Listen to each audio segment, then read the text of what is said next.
అబ్బో ఇక్కడ కేజీ చీరలు కొంటే అర కేజీ చీరలు ఫ్రీ అంట. మంగళ్య షాపింగ్ మాల్ కేజీల్లో సేల్, టన్నుల్లో ఆనందం.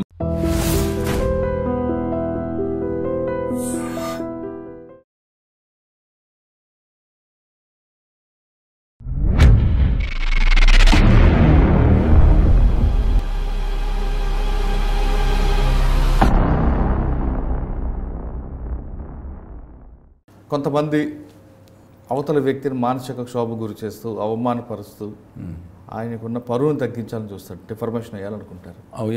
అప్పుడు ఏ విధంగా వెళ్ళాలి అంటే ఇక్కడ డిఫర్మేషన్ అనగా 2 రకాలు వస్తున్నాయి. డబ్బున్నోడే వేయాలా, లేదా డబ్బు లేనివాడు కూడా తనకి పరువు పోయిందని వేసుకోవచ్చు. ఎట్లుంటుందంటే నువ్వు పరువు వేస్తావు అనుకో, ఎంతకి వేస్తున్నావు, ఎన్ని డబ్బులకు వేస్తున్నావు నువ్వు అనే దాని మీద, ఇప్పుడు 1 లక్ష కొరకు వేసినావు అనుకో, దాని మీద ఎంత ఫీజు కట్టాలి అని ఉంటుంది, అక్కడ ప్రిస్క్రైబ్డ్ అయి ఉంటుంది. ఆ డబ్బులు కట్టి డిఫమేషన్ వేయాలి, ఇంత సింపుల్. అవును, అది డబ్బున్నవాడు లేదా పొలిటికల్ ఇన్ఫ్లుయెన్స్ ఉన్నవాడు వేసుకుంటాడు.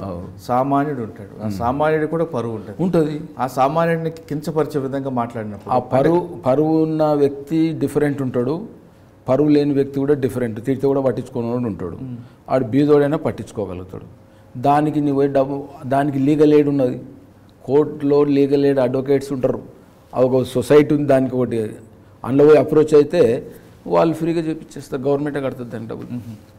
అట్లా సామాన్యుడు కూడా పరువు పోయింది అనే విషయం వచ్చినప్పుడు ఖచ్చితంగా కూడా పోవచ్చు. వేరే కేసులలో కూడా ఉన్న, క్రిమినల్ కేసులలో ఉన్న వాళ్ళు కూడా ఎవరైనా డబ్బులు లేకపోతే వేరే అడ్వకేట్ని గవర్నమెంటే ప్రొవైడ్ చేస్తుంది. ఇవన్నీ ఉన్నాయి, ఏది లేని. ఇప్పుడు ఒక నేరస్తుడు ఉంటాడు, వానికి పైసలు ఉండవు, దొంగతనం చేస్తాడు, డబ్బులు ఉండవు, ఏముండవు, లేకుండా మర్డర్ చేస్తాడు, బేకార్గాడు ఉంటాడు, వానికి లాయర్ విసిలేని కుదరదు, కోర్టు అపాయింట్ చేస్తుంది ఒక అడ్వకేట్ను ఆటోమేటిక్గా.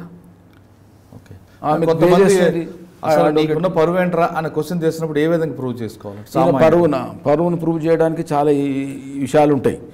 ఏమన్నాడు, నంబరుడు ఏమని తిట్టిండు, సొసైటీలో నీకు ఉన్నటువంటి గౌరవం ఏంటి, అవన్నీ అకౌంట్లోకి వస్తాయి. తిడితే కూడా ఈయనకి పరువు ఏంది అనుకునే పరిస్థితులు వస్తే యాక్షన్ ఉండదు.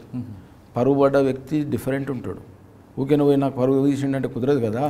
ఈ పరువు గల వ్యక్తినా కాదైనా రెస్పెక్టబుల్ పర్సన్ ప్రూవ్ చేయాలంటే ఈయన రెస్పెక్టబుల్ పర్సన్ అని ఇంకో వ్యక్తి చెప్పాలి.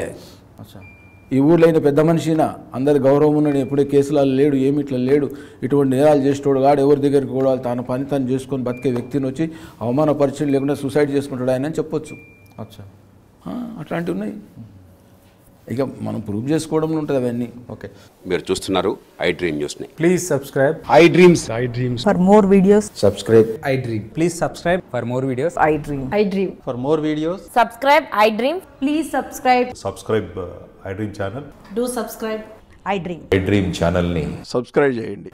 Do watch I Dream.